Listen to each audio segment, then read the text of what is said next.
Hey folks, Kilt-Man here, Kilt-Man at your services. How are you all? Hope you're all doing very, very well. Now, this is a very brief video. I promise you, it won't take up more than 5, maybe 10 minutes of your time. So bear with me. Now, it's a follow-on video to, I've talked about this a couple of times lately. Frank Darabont did The Mist in 2007 and we all love it. Super shock conclusion. Yeah, the biggest dull moment in genre history, but brilliant. Stephen King's novella from 1980 is great. It's excellent. That and Darabont's movie are perfect. Yeah, so job done. Not in today's world. Not in Hollywood. No. You've got to redo these things. So of course we got the news that Mike Flanagan, who has taken the baton from Frank Darabont, who was the supremo of adapting King's stuff to the big screen and the small screen. Flanagan now is the man for the job. The Manigan of Flanagan for the job. So he's now doing a version of The Mist. And I've done two videos so far. This is now the third video I've done on a film which hasn't even begun to be made yet, and probably won't be for over a year yet. But anyway, the man himself has spoken, because the backlash against this plan has been pretty widespread. You know, why? If you're in France, pourquoi? Les Mist, pourquoi? Because we've already got a perfect adaptation. And I talked at length about that and about my thoughts, and the only way you could possibly go with a remake, a retread, a revamp, a reboot, whatever you want to call it, a remystifying thing. And that's to tell it from a different perspective. Not the same bunch of characters, or not even the same type of characters in a similar scenario elsewhere in the Mist, holed up somewhere under siege from all the critters from another dimension. It'd be the same thing all over again. I've said the only way you can do this would be the army base, where this whole Mist originated from, the Arrowhead Project, where the military and the scientist boffins are opening doors to portals and dimensions which they shouldn't meddle with, opening up a vortex, and Lovecraftian beasties have come tumbling through to wreak havoc in our world. That's the only way you can do it. You can have scientists and soldiers at loggerheads. You can learn a bit about the device to open up the dimensions, and then obviously the onslaught and how the military deal with it or fail to deal with it. Take your pick. And yeah, that would be the only way of doing it.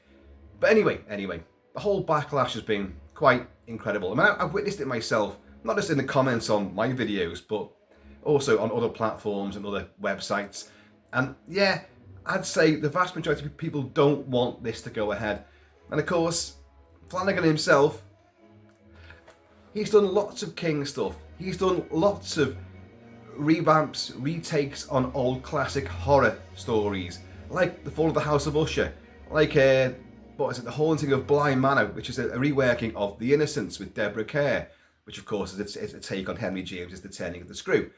And of course we've done The Haunting of Hill House. You know, so these things have all been done before.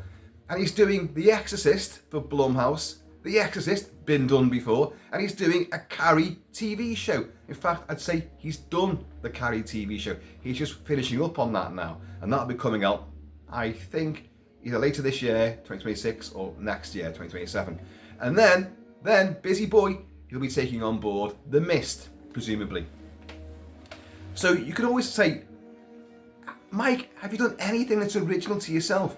Anything? Because don't forget, he writes, directs, edits these movies and TV shows. So it's a one-stop shop, pretty much. So has he come up with something uniquely his own? I don't think so. Wasn't it one of them Ouija movies? Origin of the Ouija, well, I don't know what it was called. I never saw it. Didn't he do that? And Midnight Mass, is that original to him as well? Or am I making that up? I don't remember. But anyway, he's doing The Mist. And in retaliation to this, furore that he's set in motion, with all the fierce fans like, no, you can't do this. He's heard the question, why, about everything he's done before, because they've all been done before. So why are you doing them? What new stuff can you add to it? And he's hearing it now from the masked voice of the world. Why are you doing this? But why?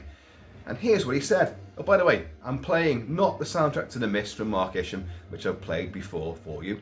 I'm playing Berit Herman's score to Mysterious Island. You see what I did there? You see, nothing but inventive, you know. People think I throw these things together. They really do. Right, this is what he said. In retaliation to people asking why. If there wasn't an excellent answer, let me start that again. Put my teeth back in now. If there wasn't an excellent answer to why, I wouldn't do it. I love Darabont film, and there's 0 point in remaking it, which is why I'm going in a different direction. I learned a long time ago never to try to predict what the fans will or won't argue about. But yeah, this isn't a retread. The differences start page 1.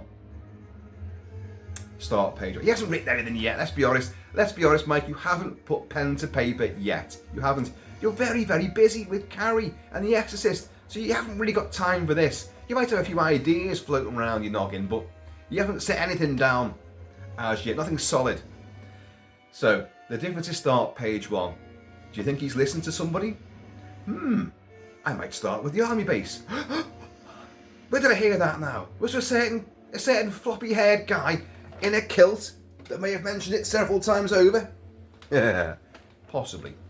I doubt it though. But he's now making it very clear he's going to tell a different story. Well, great. It still begs the question, why, if you're not going to do it completely new, as in either an entirely new city, an island, you know, a plane travelling through the mist, I'm coming up with a million. Mike, listen to me, all the ideas I'm coming up with here. An ocean liner trapped in the mist. Da-da-da. You know, there's so many more permutations that you could come up with. Different planets. It could be set on a Martian base, a Martian mist. You can't be too radically different, because then it wouldn't be Stephen King's The Mist, would it? It just wouldn't. So if you're going to keep it within the parameters, I'm going to bang that drum again. That army drum for the big base across the lake. You've got to set it there. I reckon he will. Just to keep me happy. I'm not saying that the end result would be any good, because, you know, I find Flanagan might be a lot of people's cup of tea. His TV shows and a couple of his films, Gerald's Game and Doctor Sleep and all that, seems to have gone down pretty well. I don't think he's a bad filmmaker or TV show director, producer. I don't think he's bad at any of these things. They're all handsomely produced, well mounted, and look and sound great, and they're reasonably engrossing. I'll be honest, Bly Manor didn't do much for me, and I didn't stick with Hill House either. But that's just me. Me and TV shows, it's a love-hate sort of thing. They've got to keep me gripped from the word go, and if they don't manage to do that episode after episode, then I'm out. It's just the way it is for me. But, you know, doesn't mean that you guys aren't going to love him and revere what he's put out so far. But, so, Ouija, Origin of Evil, that's what it's called. I had a little note here. Forgot to look at that bit, didn't I? But he's been asked why about all these things. And of course, his take on The Exorcist will not be a remake of The Exorcist. It won't be a sequel to it. It may have very, very tenuous links to it. But on that issue, even Exorcist 3 from William Peter Blatty, whether you watch the original film version or you watch his cut Legion, which I've discussed at length, the links back to the original Exorcist are still, they're there, but they're pretty tenuous, you know, for the most part. It is its own new story. And Carrie, well, there's absolutely no need for that. I've said this many, many times now. Carrie, the original novel, which I'm not a big fan of, but it's a nice story. I just don't like the way it's told. But, you know, it's a beginning, a middle, and end. And Brian De Palma's movie is a classic. Again, I only seem to watch the end of it, the split screen and Hair Vengeance, and then taking out Mummy as well, and then the shock ending. You know, I love the finale to Carrie. The rest of it, I'm not that fussed on. But again, the film tells the story of the book, and it's beginning, a middle, and an end. There you go. What more can you possibly add to that story of Carrie White?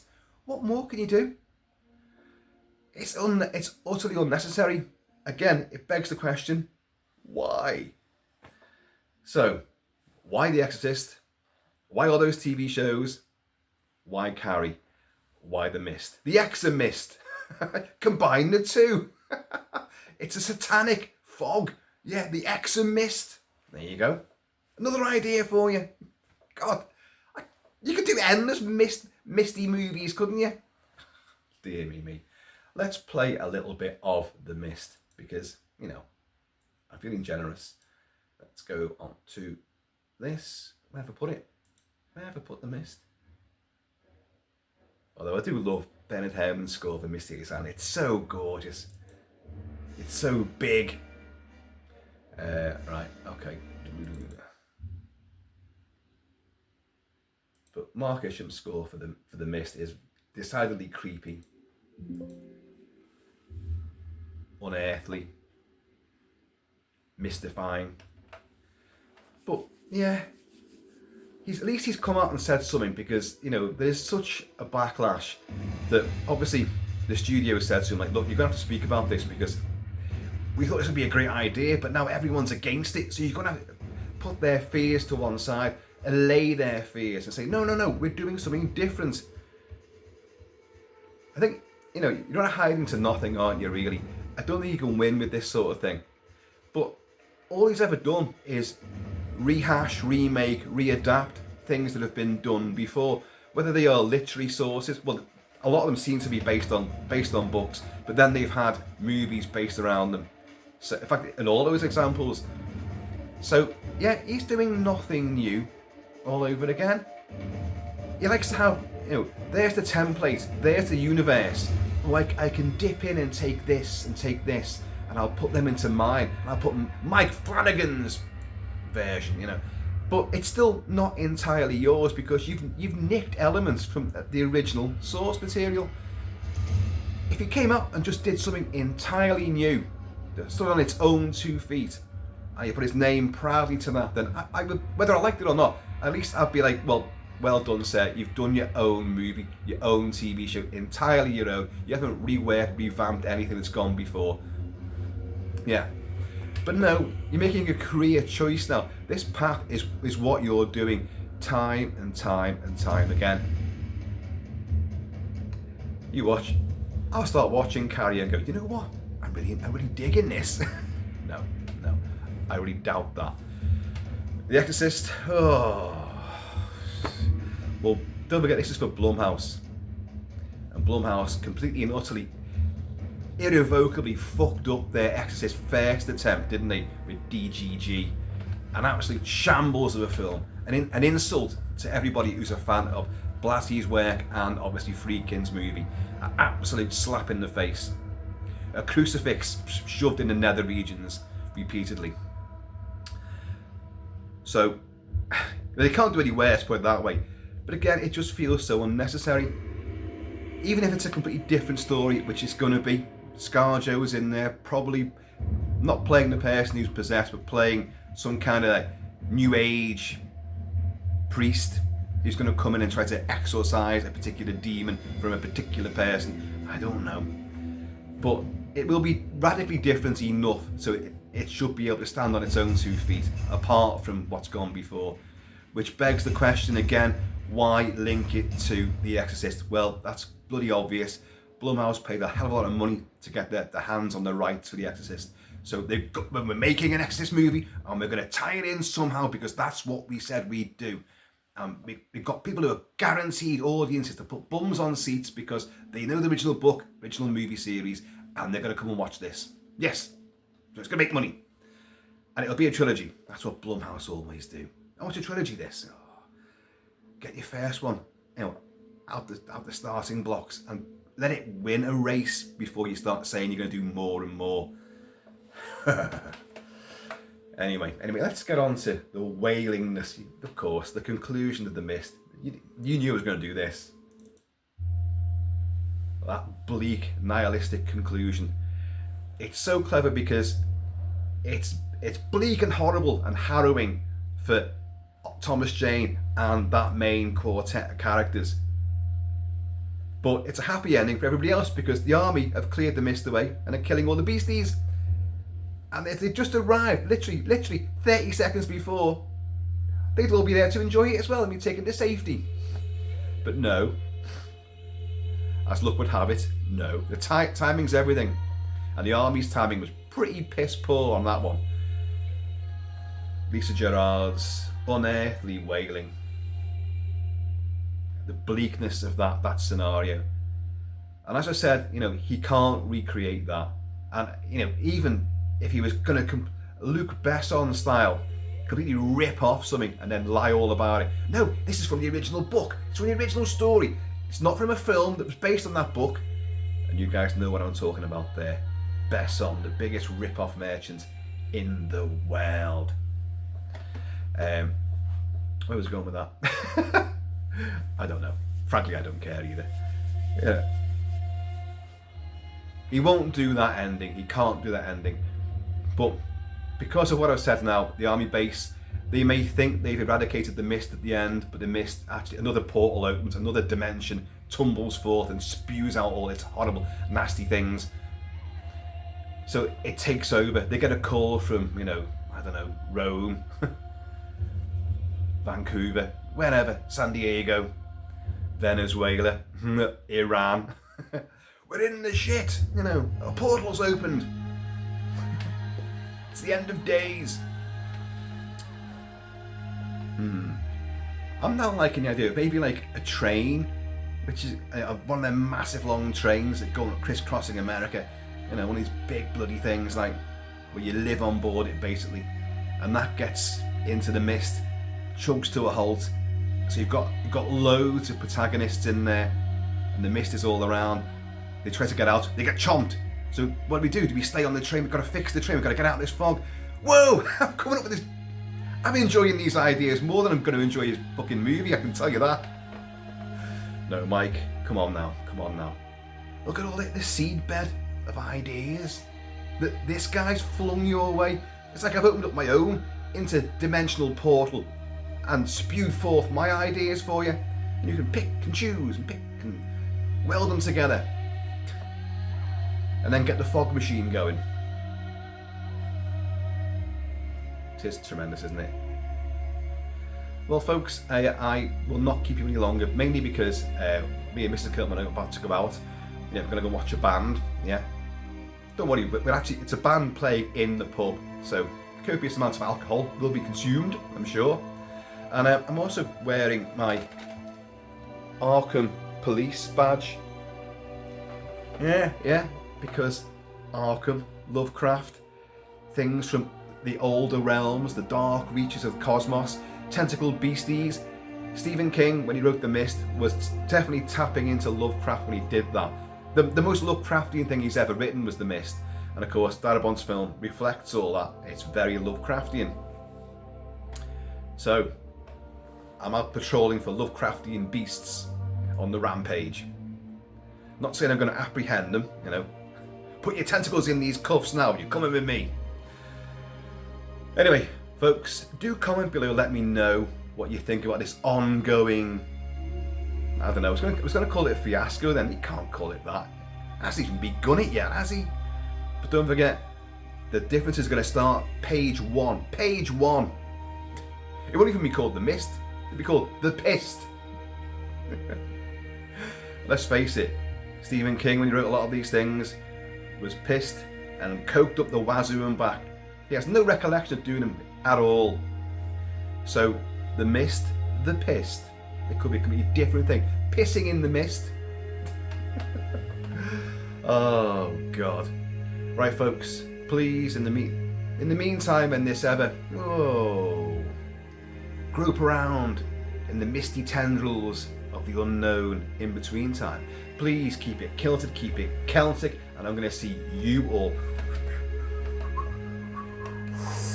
Did you hear that? The train there. It sounded more like a train when I did it first time round than when I was actually trying to do it like a train. The train chugging along into the mist, or an ocean liner, or a plane that lands. Well, this should be the airport, this should be the runway, but I can't see a thing. Comment below, let me know, because I'm out of here. Gotta go. See you laters.